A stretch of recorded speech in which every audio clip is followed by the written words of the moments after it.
Today, I have the pleasure of having Brian Wendell with us to walk through the top 10 historical references to Jesus outside of the Bible.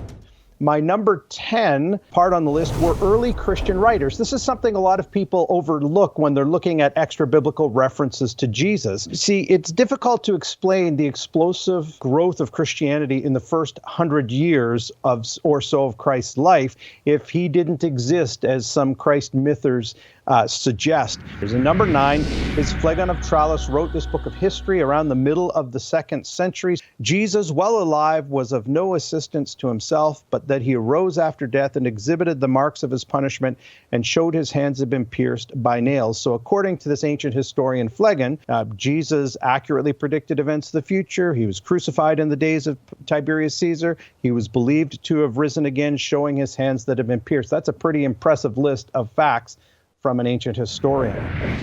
This is a really important one. This is Thallus, a non-Christian writer who refers to Jesus circa 55, before some of the New Testament documents were even written.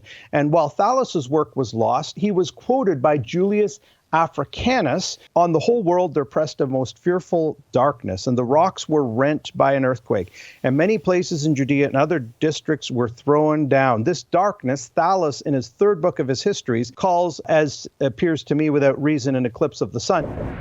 Okay, Brian, number 7. Number 7 is Celsus. He was a 2nd century Greek philosopher who wrote a treatise attacking Christianity. Origen wrote a rebuttal, noting that this Greek philosopher had used this literary device, imagining a Jew talking to Jesus. So it's interesting because we see even in Celsus's day, about 175 AD, the belief that Jesus was born of a virgin, that he was known to perform miracles, and that he claimed to be divine. Good stuff, Brian. Okay, we're going to go to number 6 now.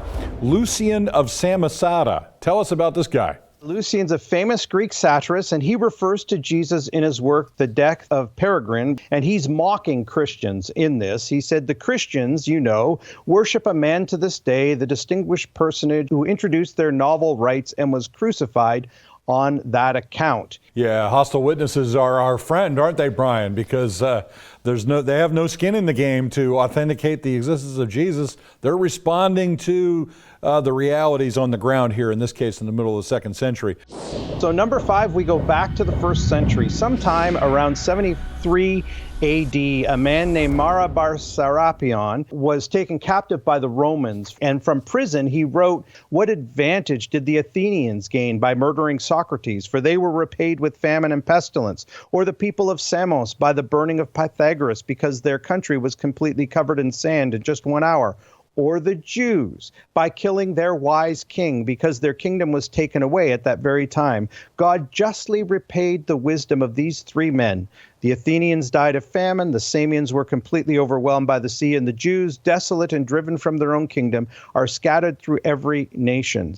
Socrates is not dead because of Plato, neither Pythagoras because of the statue of Juno, nor is the wise king because of the new laws he laid down." And so while Jesus' name isn't specifically used, it's clear that that's who's being referred to in this passage. I just thought, too, of the new laws that he laid down. Probably one of the most radical is forgive your enemies, which would have been radically antithetical to anything that people believed in the ancient Near Eastern world, that's for sure. So Pliny the Younger, writing about AD 112, he was the Roman governor of Bithynia, and he wrote a letter to the Emperor Trajan, and he writes, "They declared that the sum of their guilt or their error amounted only to this, that on a stated day they had been accustomed to meet before daybreak to recite a hymn among themselves to Christ as though he were a god." And so Pliny's letter reveals that Christ was a real figure, a historical figure. And it's interesting to note that that Trajan responds by saying, you're not to hunt out the Christians, but if they will not curse Christ, then and they're going to continue to worship him as a god, then you need to prosecute them at that time.